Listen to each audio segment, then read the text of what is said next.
What kind of things are you doing to get your bees through the winter? We need to prepare our bees. And if you've heard me say, we start preparing our bees for winter way back in the spring, actually. We want our bees to build up. We want them to be free of mites. We want them to be free of viruses. We want them to have a great laying queen. So all the things that we're doing with our bees all summer long, all spring, all summer, we're really preparing our bees for winter.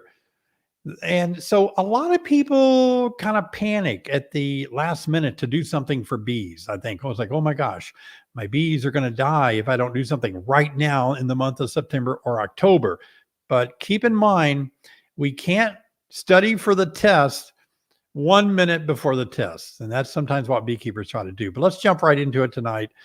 Preparing bees for winter, it's too late for some things. Now, if you watch my video this week, I did talk about some things that it's too late to do. And one of the things that is too late to do, it's too late to add undrawn boxes or undrawn frames. Now, let me just specify when I talk about this time of the year, no matter where you live, because I know a lot of you are watching from other countries, Australia, for example, it's spring there. So you'll just have to save this video for when fall catches up with you. But wherever you live, we're talking about the season of late summer and fall. And so when that time happens in beekeeping, it's too late to really get any more wax drawn out on frames. So a lot of beekeepers feel like they need to put another box on there. It's just not going to work. Now, some people feel adding a box will help their bees if they're overcrowded. It will, and it would help a little bit. But you got to make sure you take that off. You don't want to overwinter with an empty or undrawn honey super on top of your hive. The bees will move up there looking for food and be stranded in cold weather. So not a good idea to add boxes this time of the year or frames that aren't pulled out. What about getting a super filled up with honey this time of the year? Well, I heard from someone in Florida on my YouTube channel, left a comment that they've got a good flow, that they can fill up honey supers this month, I think maybe next month. So again, kind of depends on where you live, doesn't it? And you'll just have to know your season really well. But I'll tell you what, where I live here in Illinois, it ain't happening. There's no way my bees are going to go out and get enough goldenrod to fill up any supers. That's my climate. It's over. About the end of July or mid-August, bees aren't going to really add much honey to their honey supers. So it's pretty much over. Now, maybe different where you live. You may have a longer season, you may have a warmer climate where bees can play a little bit longer out there on the flowers. But if you're like me, it's pretty much over. And another thing that is too late for, listen carefully, it's too late for you to deal with mites for the very first time. Did you catch that? So in other words, if you've done nothing to control your mites all year, what happens is, as I said in my video earlier this week, it's the viruses that the mites are spreading. So if you've not controlled mites all year, then your colonies are full of viruses. So even if you killed the mites, which you should still do, even if you killed the mites, it means that they're still passing around the viruses to each other. They feed each other mouth to mouth. So that's a struggle. Those are two things that are really behind us. We can't really do much anymore about that. Well, what about preparing our bees for winter, and what do we still have time to do? We still have time to do a lot of things. Like I said, it's okay to continue treating for mites, and this is a good time if you've been treating for mites all year, keeping them under control, keeping them below 2 to 3% per 100 bees. This is still a good time to follow up. Keep on with your mite control, whether they're low naturally because you've got a great queen, or they're low because you're using natural IPM methods, or they're low because you've been using oxalic acid or Formic Pro or Apigard, Apivar, the new Viroxan or something. Whatever you're using, now's the time to not give up. Keep after your mites. Let's keep the level of mites low. If you're a big fan of Formic Pro, you've waited for these cooler days to get the formic acid in there. So that's a good thing. I really do recommend going with one pad method. And then when that's done, put the other pad in rather than 2 pads at a time. That's my personal preference. I think there's less queen threat to that, from what I have heard. So if you're using Formic Pro, that would be good there.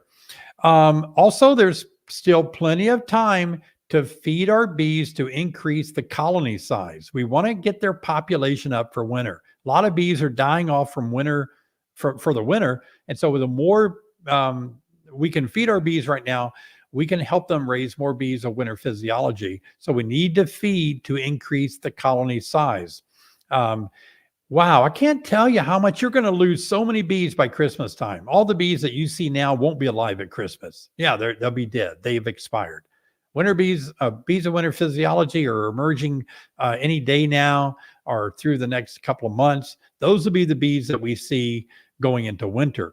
So whatever you think your bees are heavily populated now, whatever you think about that now, don't bank on that. Those aren't bees of winter physiology. Maybe 10 or 20% of them might be.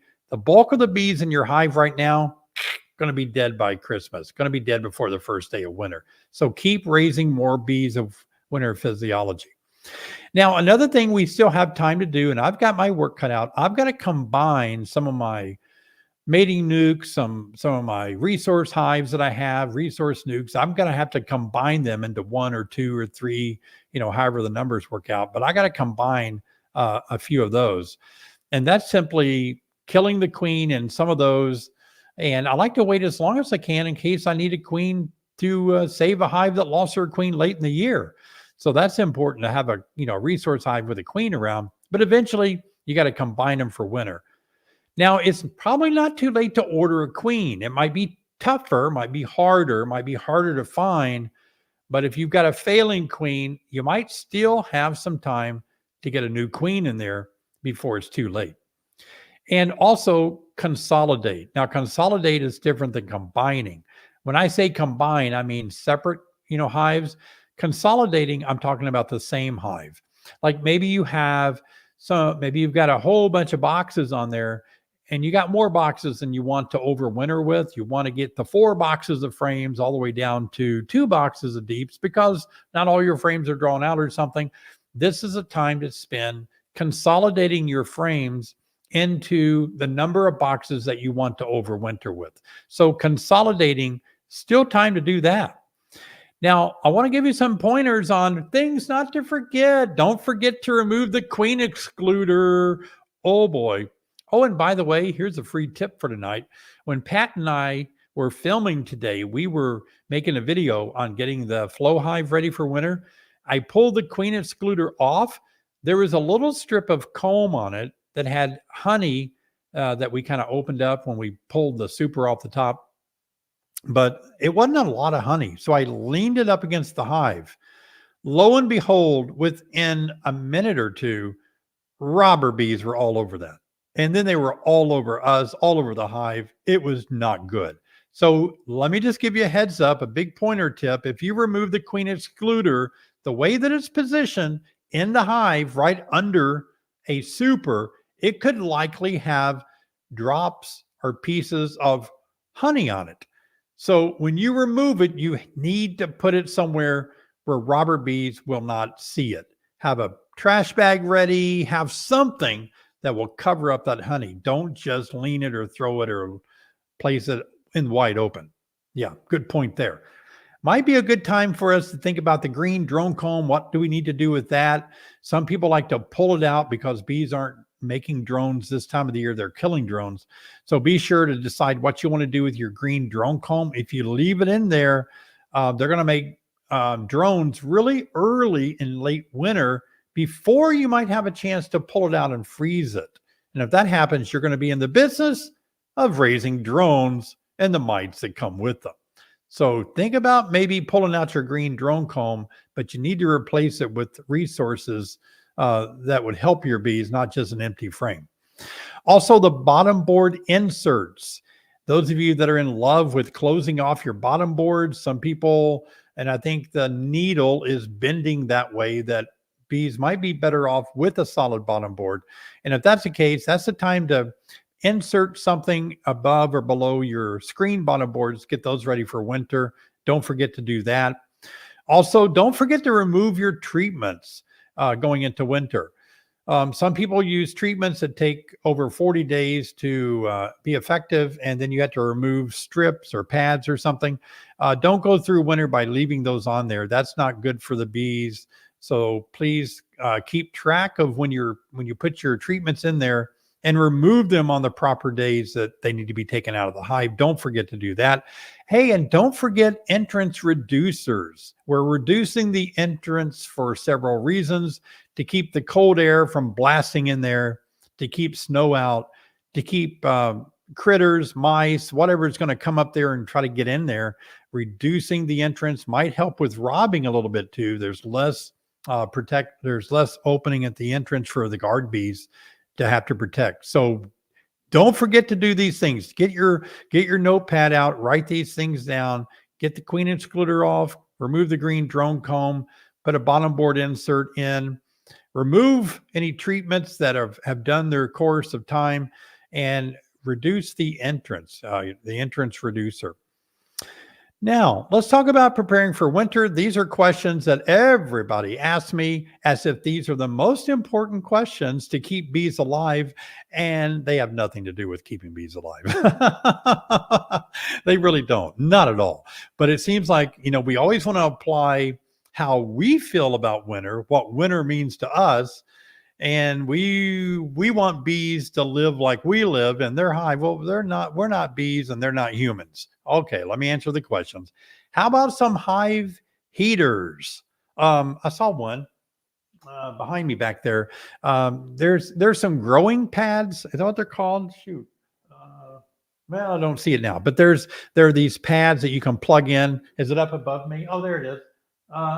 It's called a seeding. My head's in the way. A seeding heat pad for seeding plants, and a lot of people buy these, plug them in, slide them under their bees to help them out. Some people do use the red heat lamps, thinking that would help to put that under the hive, plug it in somewhere, give the bees a little heat. So let's talk about hive heaters, because we all have heaters that live in the north in the wintertime. We would die without them. Our cars have heaters, airplanes have heaters. We love heaters. I love heat. But on the hive itself, not that valuable of a thing to use. It can be very misleading to a colony to start sensing that their ambient temperature is on the increase, and it triggers them to think, well, it's warm enough to go flying. The temperature is warm now. Let's go out and gather nectar or something. So you have to be careful about providing heat for your hive. I think if I were to provide any heat at all for my hive, it would be very minimal. Like, I would want to heat my hive no more, the air around it, no more than like 30 degrees. So if the heating pad is warming it up beyond that, it can be detrimental. So I don't see the value personally, but I don't own the corner of all beekeeping knowledge, and I don't know everything, and I have not tried everything either. So it would be wrong of me to just voice an opinion like I know it all, and you got to do it my way or the highway. I don't believe that at all. If you want to experiment this year with these hive heaters and heat lamps and seed mats that are heated and everything, more power to you. I'm behind you. I'd like to see the study results of your experiment. Absolutely. And prove me wrong, but I don't think bees need that. What about wrapping? Wrapping falls into the same category as kind of heaters in my mind. A strong colony survives whether it's wrapped or not. A healthy colony doesn't need to be wrapped. However, who has a healthy colony anymore? I mean, our bees have mites, our bees have viruses, our bees struggle with queen issues, our bees are struggling. And so sometimes wrapping it makes it a little bit better. I mean, let's face it, if you were sick with the flu, had a fever, you would feel more comfortable being wrapped in a blanket. And you might do better too than if you were outside in the cold, chilling rain, right? So, I think bees probably could be better if they're already faltering a little bit, if they were wrapped up. But on the other hand, wrapping presents its own share of problems. It could hold moisture in. It could cause the hive just to have different types of temperatures than they're used to, and so on. So all in all, the best thing going on right now, what all the kids are saying, all the beekeepers are saying, and the scientists seem to agree with us, the best place to add any insulation is on the top of the hive. The side walls don't really matter that much. It's on the top. That's been said, that should not be a surprise, right? When did your mom tell you, don't go outside in this winter without a hat on? Put a hat on. I mean, your mom didn't care if you wore shorts or if you wore short sleeves. Your mom just said, put a hat on your head. You'll catch a cold or something. So these are nice Beak Squad hats, aren't they? Anyway, I think putting a top insulation on your hive is going to be the best. Now, similar to a top insulation is a quilt box. What about a quilt box? Quilt box we've talked about before, a box of usually wood chips, and it's got some burlap on it or something, more associated with a Warray hive, and it's supposed to collect moisture up there. Now, if that's your thing, you should use it. If you're finding good results with that, and if you've got a Warray hive, that's probably what you need to do. I don't use anything like that because I use my winter bee kind boards to absorb my moisture. What about moving your bees into the shed? Have you ever moved a hive lately? A good hive going into winter is going to weigh, what do you guys think? 200, 300 pounds? Yeah. I mean, a super full of honey, that's going to be, close to, with the wood and all, close to 40, maybe 50 pounds. You got 2 deep boxes, you got the hive, bottom board and wood, and I got all the bees. It's going to be a 300 pounder if it's really ready to go into winter, right? I don't know about you, but even if it's only 200 pounds, I don't want to pick it up. I really don't. But let's say you're just a strong person. You got a whole bunch of strong friends or some cool moving equipment for bees. They make them. Then is it worthwhile moving your bees into a shed or kind of a lean-to, something like that? If you're moving them totally indoors where all the walls are enclosed and there's windows and a door and everything like that, that's never a good idea. A greenhouse, never a good idea. Bees are drawn to light, whether it's night or in the daytime. Your bees die by your porch lights at night because they get out of the hive and go to your light bulb. Well, if you've got a shed with windows in it during the daytime, even though you think your bees will stay in their hive because it's cold, they'll get out, they'll go to the light and they'll die. They won't make it back to their hive. So, and that's kind of tricky. Now, something like a lean-to, it has 3 walls to it, but one side's open, that may not be a bad idea. And that's essentially a windbreak. But hey, like I said, try it. If you got something that might work and you're in closed porch or something, I'm worried about it, but you're going to have to settle my worry by telling me it worked out okay, or telling me that, no, that didn't work. My bees died. And then we already talked about heat lamps or heating pads. Not a real fan of that either, but again, nothing wrong with trying it. Hey, listen, don't blame the weather if you did nothing to control the mites all year. Please don't blame the weather. The weather will be their feelings will be hurt. The weather's feelings will be hurt because it wasn't their fault your bees died. It was that you didn't control mites and your hive died of viruses. Don't blame the weather if you have struggled all year long with queen issues. Can't get a queen going, and then once your bees die in the winter, I don't think the winter had anything to do with it. And also equally or almost the same thing is if you have noticed low populations going into winter, it's unfair to blame winter, right? Because it's really because of low populations. Don't blame winter if your queen already has a poor laying pattern, because that's going to just reduce the number of bees that you need to survive winter. And don't blame the weather if you failed to feed your colony in the fall when you need to be raising those bees of winter physiology. Well, the last slide here is, what about winter survival essentials? What's essential to winter survival? It's not heating lamps. It's not the best new gadget and gizmo or the best new hive, the best new hive design, the best new insulation type. It's not any of that, people. Calm down. Don't try to take a pill to make your bees make it through winter. I know it's tempting. We'd all love to do that. It's hard work that gets your bees through the winter. That's the truth. I want to be honest with you. It's hard work. It's not the easy things. Take the easy way out, your bees aren't going to make it. So it boils down to these essential things. You got to have a low mite count all year. Those bees are going to have a better chance because there's less viruses. You have to have a strong queen all year because her population is what's going to give you the fortification of the bees being able to keep everybody warm and happy by her laying a lot of brood, which is the next part. Large population of the colony. Got to have a lot of bees in there to make it happen. And you got to have a lot of food on board, either their own food in the way of honey supers, or you need to feed them some kind of candy board, fondant, feed them all winter long. And then equally so is the ample store resources such as pollen. They need bee bread in there. These are the things that your bees are going to survive the winter with right there. Jot those down. Everything else won't matter. If your bees have viruses and you try to heat them up with a lamp or something, the lamp won't help them. The virus is going to kill them.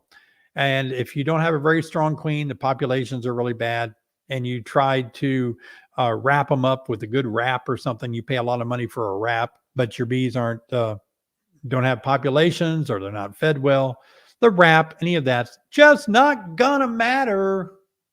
All right. That's a lot of fun. Thanks, guys. Hope you enjoyed that. That's part one. We've got a lot more things to talk about for winter preparation coming up. So I do hope that you'll join us every Thursday as we head into winter. Now we're going to take a time in our live stream where I love to answer your questions. I love taking time to just see how quickly I can answer your questions. I don't try to answer questions slowly. Like I don't want to spend half an hour on one question, because everybody else has a question. Another thing about my questions before we start, let me just say this. It's impossible for me to answer all the questions. I know some of you, sometimes you post your question here. We don't get to it. I don't get to it on Friday. I don't get to it on my YouTube channel. You just have to understand, I'm working as fast and hard as one guy can work, but there are literally thousands upon thousands of you out there. So just put yourself in my shoes. I can't answer all the questions. I answer as many as I can. I don't show any kind of favoritism. It's just keep trying to get your answer in. I'll try as hard as I can. All right. So let's buzz through your questions tonight. I'm ready. All right. Hey, Jeff. Good evening. David, when do you take off your robber screens? I put them on 2 weeks ago and I harvested honey. I didn't know how long to leave them on. We get this question asked almost every live stream. Another reason I may not answer questions is because I made a video about it recently, or I just answered it, something like that. But I'll answer this one. That's really entirely up to you, Jeff. I would say it's a tough call because until you have a hard freeze and bees give up foraging, it's red alert. That's the best answer I can give you. Don't let your guard down. Leave them on until bees really are no longer foraging. Yeah, that's a long time, isn't it? It won't hurt them. It'd be good. Hi, Marcy. Wax moths. We had an infestation of wax moth in our stored frames and boxes. We have cleared all the foundation out. Aside from freezing the woodenware, what can we do further to clean out the woodenware? Oh, no. If you froze the woodenware, you're in good shape. No problem. You could have just frozen the frames. But if it's wax foundation, I think it was, yeah, they'll destroy that. So wax moths are a sign that something else went wrong and your colony got really weak and died, and wax moths moved in just before they totally collapsed and started eating your wax up. Wax moths are not the cause of your colonies perishing. Something else did it. Your woodenware frozen like that, that'll do it. That will kill all the eggs and larvae. Good job on controlling it. Wax moth is pretty alarming when you see it. Hey, Shane. Good evening, David. Any tips for competition honey? Thanks from Napanee. Do I say that wrong? Napanee, Ontario, Canada. I need to learn how to say that. Seems like it should be Napanee. Competition honey. Strain, filter, get a polariscope yourself, look through the polariscope, see if you can see any floaties in there. Strain, filter, strain some more. Spend months. People that win big ribbons, they filter and strain forever. for months upon months, smaller and smaller. That's all I can tell you. There's some competitions, that's unstrained or raw that hasn't been filtered, but most of them want it to look beautiful. Yeah. Strain. Hey, Deb, thanks for your super sticker tonight. Appreciate it. You guys are real kind to donate to the cause tonight. Hey, Jason, have you ever seen a hive marked no drone? Have you ever seen a hive make no drones whatsoever? I've had it since the beginning of July, and I've never been able to find any drones, and there's never any drone brood either. Yes, I've seen it. I'm going to tell you what I think it is. It's usually because the colony is not doesn't have enough resources on board. Something is wrong with the colony. Not really terribly wrong, but wrong enough they don't have the energy to feed or take care of drones. So I've read in books and literature, healthy colonies always have drones. Unhealthy colonies don't. So that's all I know. Could be that they just don't like drones and they kill them, but they need drones for other bees to survive, other colonies. The bee guy. Neighborhood has trees sprayed twice. The neighbor has trees sprayed twice a year with Suspend SC. Have you ever heard of this insecticide effects on bees? No, not that particular one. However, the word insecticide, if we break it down, the side means death, and insect, of course, means insects. The death of insects. Are honeybees insects? Absolutely.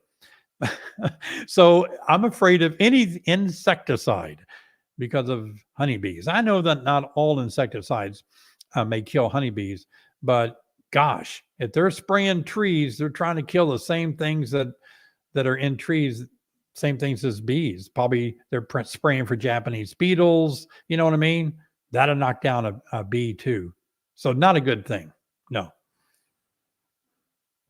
Hey, John, thanks for your donation tonight. Good evening, David from upstate New York. Have 2 hives each. Left each hive with 1 full honey super for the winter.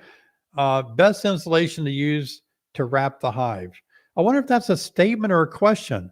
I think you could be saying I left each hive with 1 full honey super, and that honey super is the best insulation to wrap my hives with. Honey does make the best insulation. Or you could be saying, I have 1 honey super on top of my hive. What would be the best insulation to wrap the hive? Best insulation, I think it really doesn't matter on the sides. On the top, go for R value if you want to. Just provide something that's really going to break up the cold on the top. Yep. Higher R value is the way to go there. Hey, Willie, I have a queenless hive. Sorry to hear that. Should I buy a new queen or should I combine it? This is a very good question. I'm going to give an answer to everyone watching. We're actually live on Facebook and we are live here on YouTube tonight. So, Willie, here's the answer. And everyone, this is a very commonly asked question. Should you buy a new queen because this hive is queenless, or should you combine it? Here's how you decide. Population. Absolute population of bees. If the colony is huge, if it's running the normal size of a regular hive in your area that would make it through the winter with that many bees, buy a new queen and put in there. Buy a mated queen. If the population is very low, then they're behind the 8 ball too far. And if you do buy a queen and put it in there, it's going to take a month or 2, and we may not have that much time. So that's when you want to combine it. It's all based on population.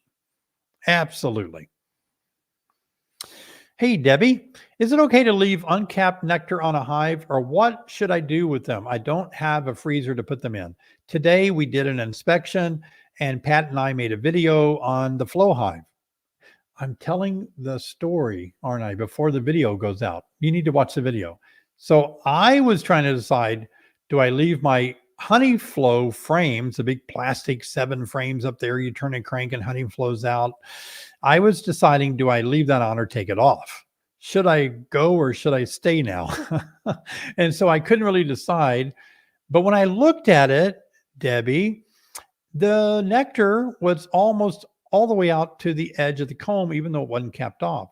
I made a call to leave it on there for winter. I don't know if it's the best call or not. What else am I going to do with it, right? I could have twisted it, let it flow, and fed it back to the bees, but then I'll be feeding all my other bees and not that hive.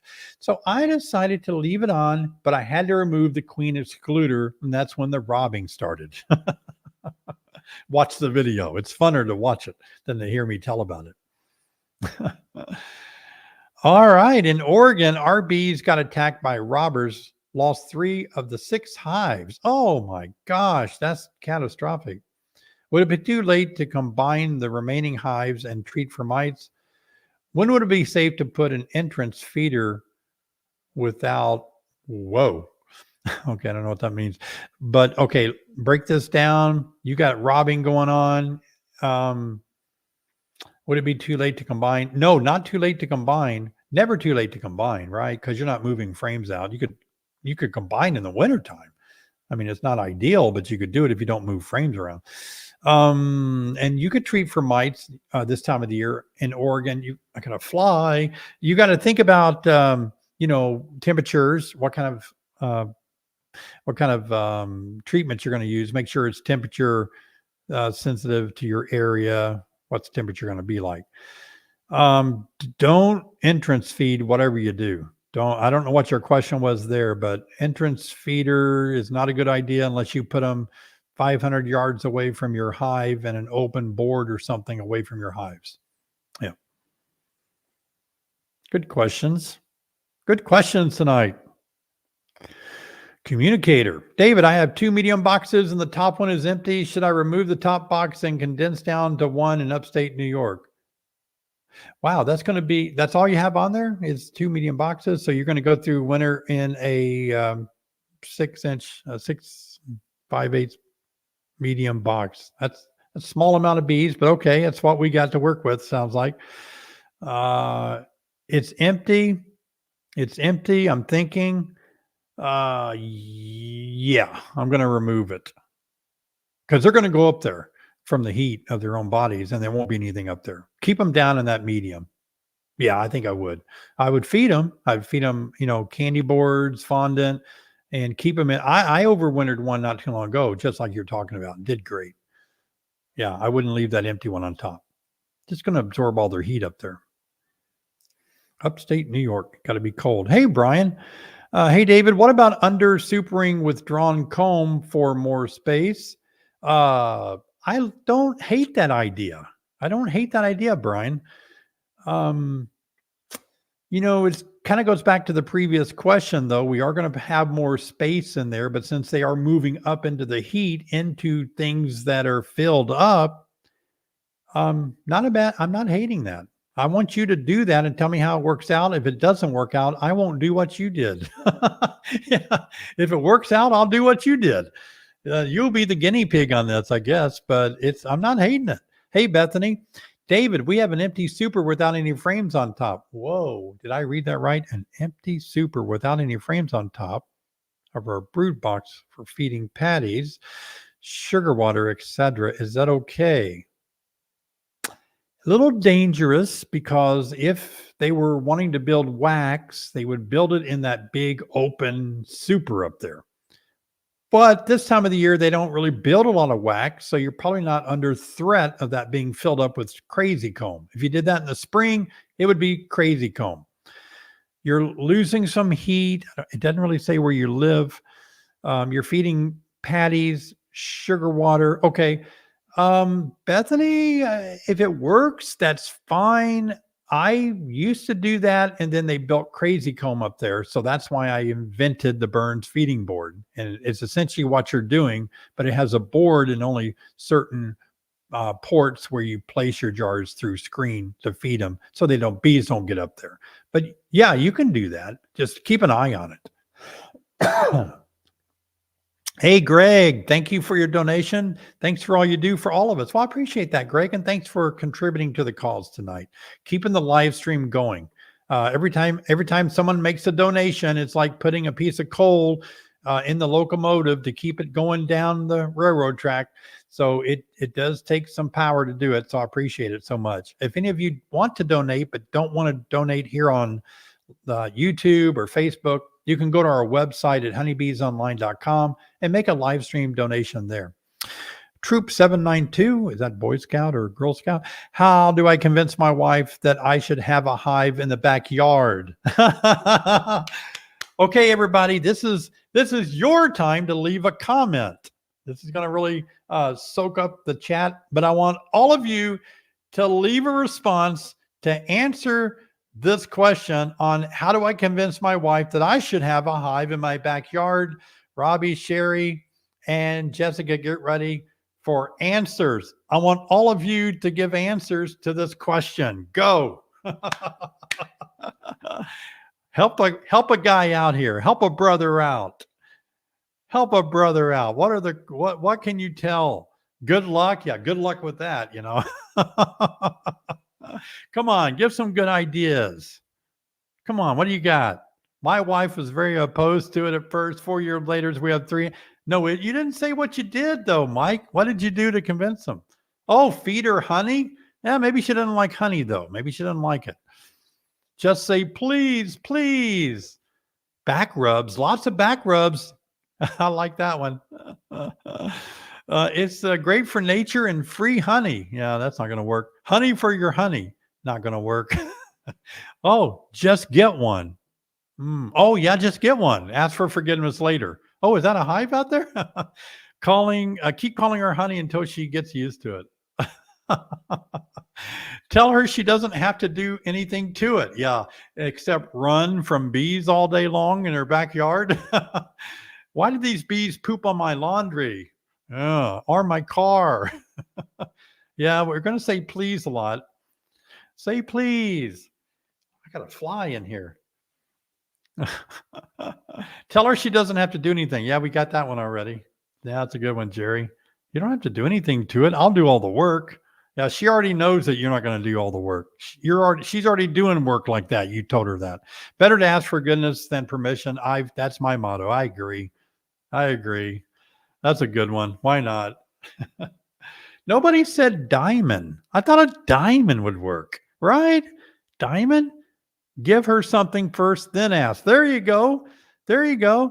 Look what I got you, a pearl necklace. Oh, and by the way, see that white thing in the backyard? It's a great learning tool for your grandchildren. Our grandkids will have so much fun out there. Ron, that's a good one. I'll do all your chores. She won't buy it. You've already told her that. You lied that time. You'll lie again. She won't buy that. Okay, a couple more. These are great. I love it. It'll keep me out of the bars and keep me home. Now that might work. That might work for you. I can see a wife maybe, and it probably does. It is probably true. All right, last one. Tell her the honey in recipes are great. Yeah, that's very good. These recipes from our honey will be excellent. Well, there you go. Tell her honey. Well, I hope that helped answer the troop question. I appreciate all you guys doing the work for me. You came up with some good ideas. Yeah. Somebody said diamonds, then we can afford the beehive. Then we can't afford the beehive equipment. I've got that one fly in here that wants to be on the live stream. I had a hive that I had to nurse back to health, and it swarmed twice in the last 5 days, landing on a tree branch 30 feet in the air. I did swarm control, destroyed queen cups, super seeder cells, plenty of room. Why swarm now? I know. You and me need to go to the bar together and just sulk over our problems. You know, another shot from my other swarm friend here. We can't figure this out. I had 2 hives that did that too, and they didn't have to swarm. I don't know. The answer is they get a nectar flow. They don't know winter's coming. They are wanting to reproduce. They are like, well, I don't want to say that. They're very reproductive. And if we didn't have reproduction, we'd all be dead, or we'd never be here. So bees are the same way. Hey, Derek, appreciate you, David. Thanks for sharing your knowledge with all of us. Hey, I appreciate that. Thank you for your donation tonight, guys. Appreciate it a bit, Matt. Hey, Deb, how do you feel about 5/5 versus 8/10 frame deep for a small colony, late split? And we went into a drought, been feeding all summer. Queen has 3 to 4 frames of brood, not much storage though.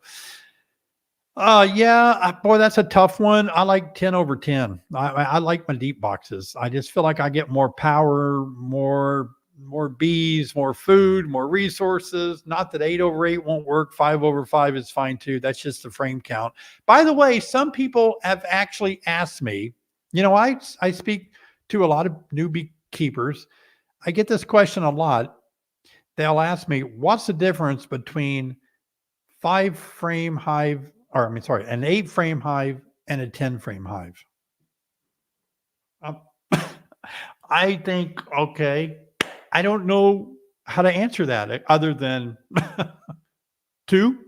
I mean, what do you say to that, right? It's two less. I guess they're wanting to know, since there's an 8 frame hive and there's a 10 frame hive, what's the advantage or disadvantage? Maybe they're wanting to ask that, but I'm taking it I'm a simple guy, right? I just want to say two. But the difference between 8 and 10 is that it's a smaller footprint, it's a lighter box. That's about it.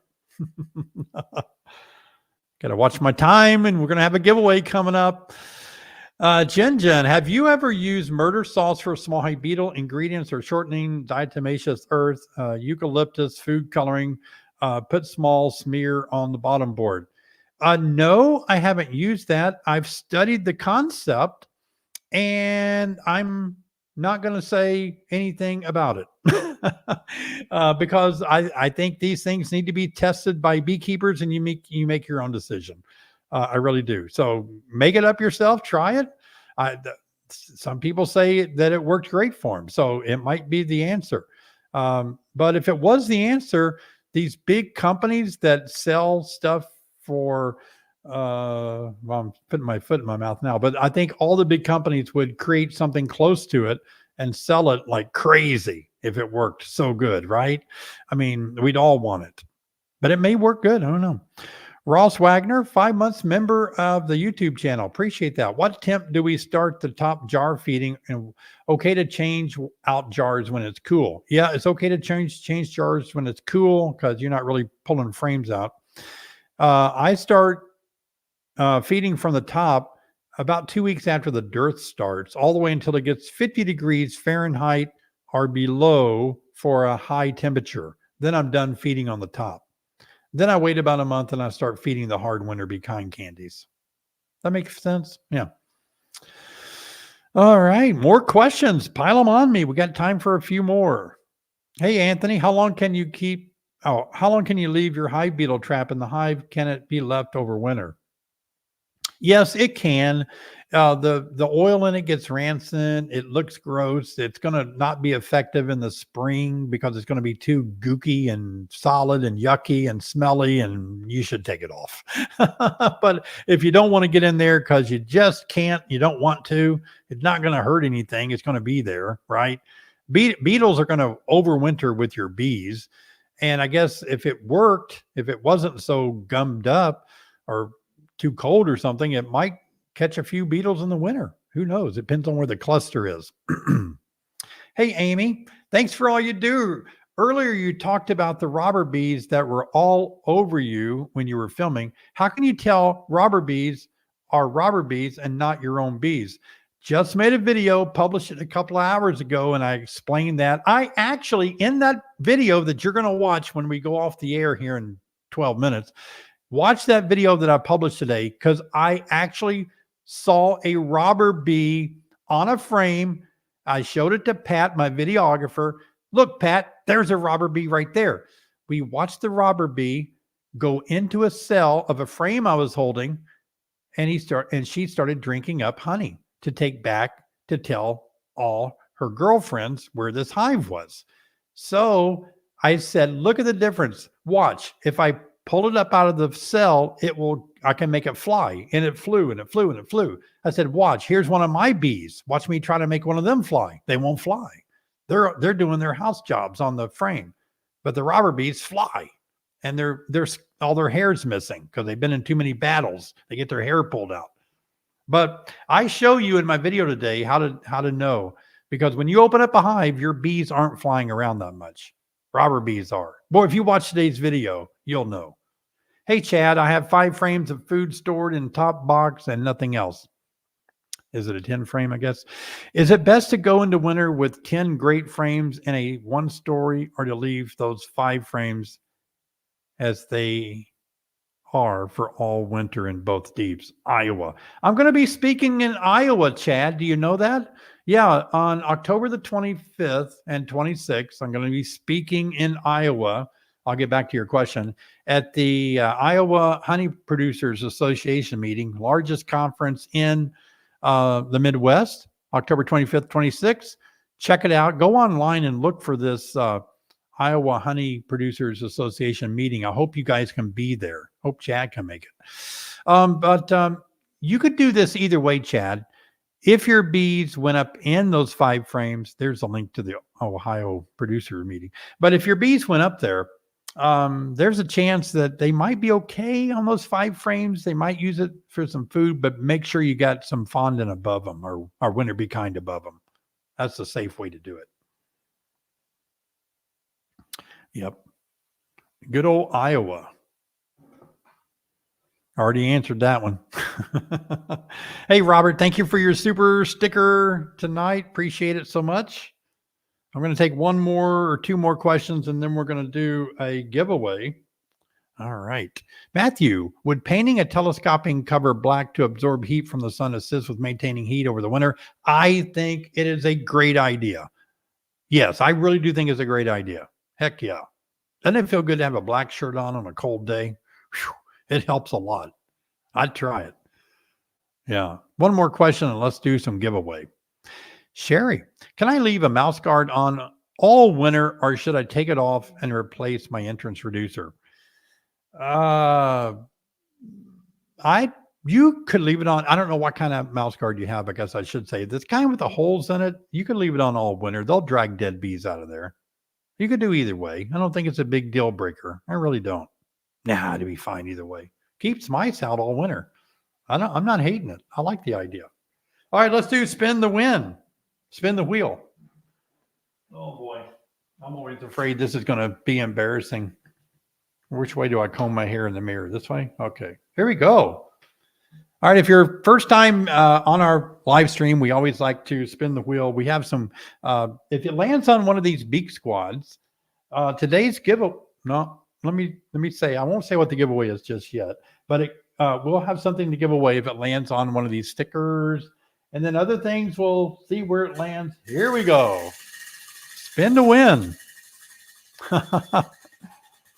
All right, spinning around. Where's it going to land? Oh, wow. Oh, bees in the news.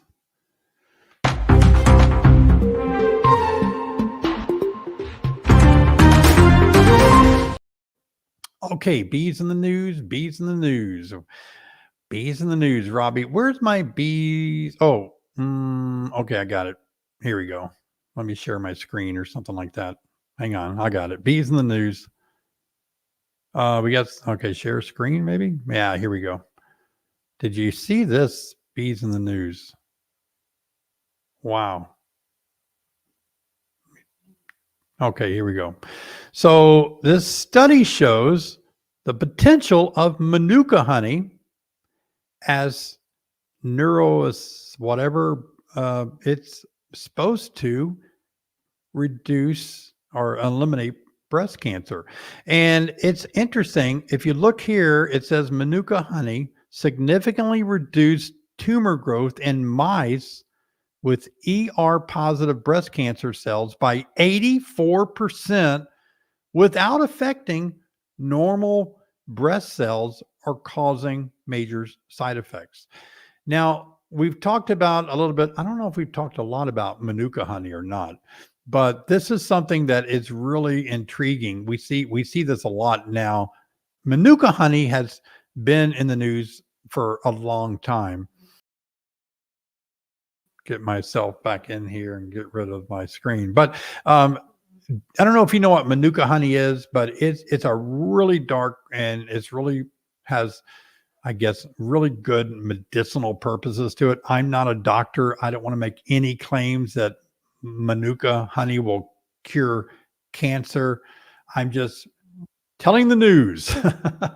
But there are some people who are doing a lot of work to see and to kind of track its medicinal purposes. So that's bees in the news today. All right. Let me do a giveaway. We're going to have a giveaway right now. And the giveaway is going to be this fantastic Beak Squad hat. I do like it. And the Beak Squad hat, if you'll leave a comment, hashtag hat. That is the comment that you're going to leave today. Hashtag hat to win a hat.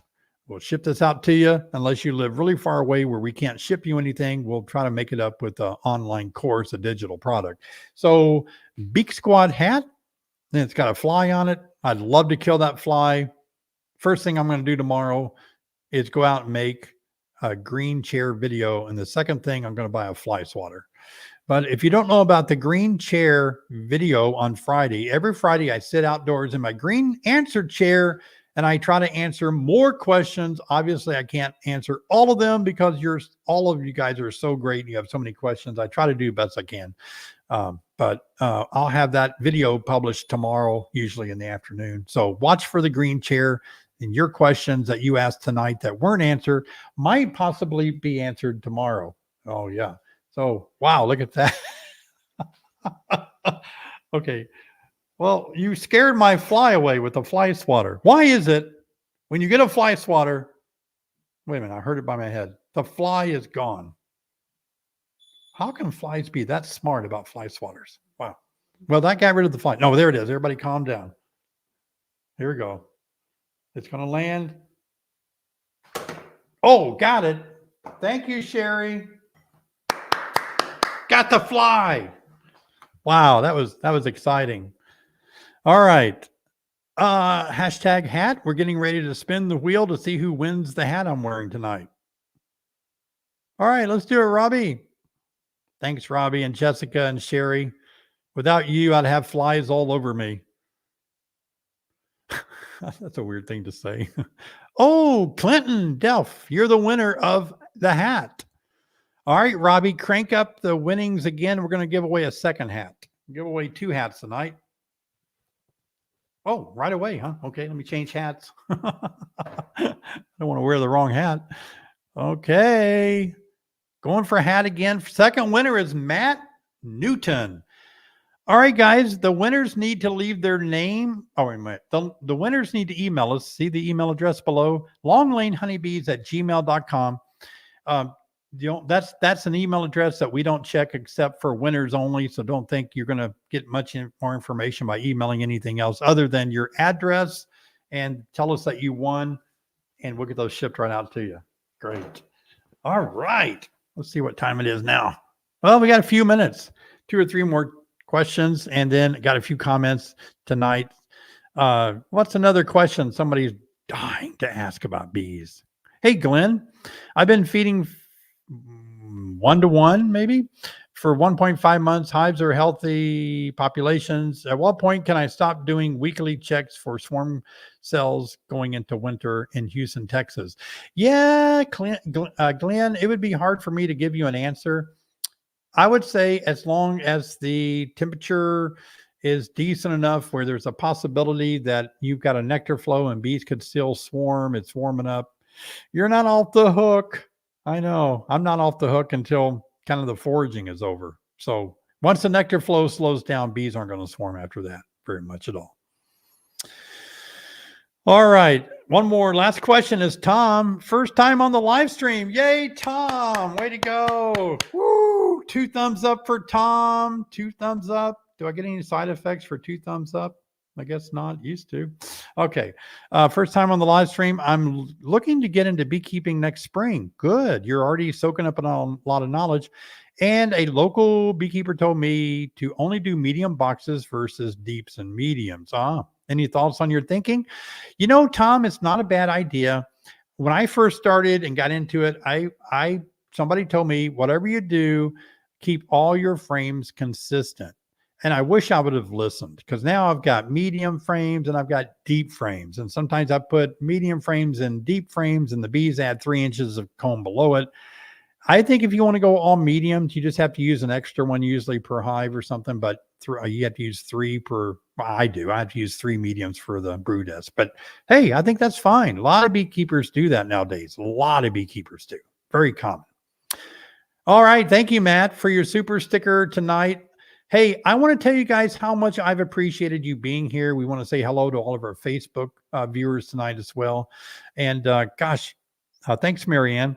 You guys have been so great to be a part of the live stream tonight. I love all of you so much. I really appreciate you. Thank you, Ryan. I always enjoy giving you a lot of leads of bee removals. Hi, Jenny. Thank you for your super sticker too. Looks like they're going to throw all the super stickers up now. That's fine. I don't mind it. I just keep them coming. But I think I appreciate you, Mark. I appreciate all your super stickers. Can't tell you what it means to keep the engine running, putting the coals in the locomotive. So appreciate your donations immensely. But I do want to tell you that I got your back. I'm working hard for you. If we were together, we'd sit out in my swing and talk about bees. If you try to come out and see me, it's never going to work because I'm never home. I'm never here. I'm busy. We're behind a gate, and it's not, we don't have a store out here anymore. But if we were to be together, we would have a lot of fun. And I just want you to know that my best opportunity to be with you is these moments right here. That's why I feel like I can talk to a lot of beekeepers by making live streams. I can reach a lot of people with struggling questions here on my live stream and my videos that I make.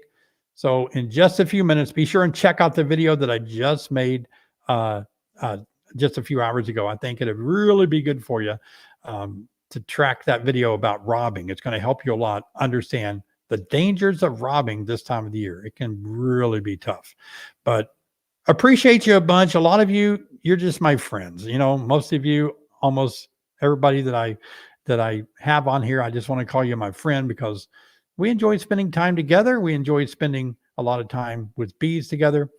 One last thought. I just want to let you know that beekeeping has a special place in all of our hearts. It brings us into nature. It brings us in the camaraderie with friends, and people we don't know become our friends. It's great. Think of all the things that beekeeping has brought into your life, right? And you can tell that to the wife that's wondering if you should get into beekeeping. But it does add a lot more than just honey on the table. There's a lot more to beekeeping. And I think bees give us the blueprint on how we all should get along. They do. No matter what color bees are, they're slightly different in color. They all get along. They all come from different parts of the world. Their heritage does. They all get along. They all work together for a common cause. They have each other's backs. That's what we need to be doing. I mean, think about this. Is there anything better than when we make sacrifices and we help each other out and we really are kind and loving and full of grace toward our other people around us? And when we're not mean, but we're kind to others, that's what it's all about. Makes us feel good. And it works for our bees. Got to work for us. Thanks for being here tonight, guys. Love you. Appreciate you. I'll see you next time.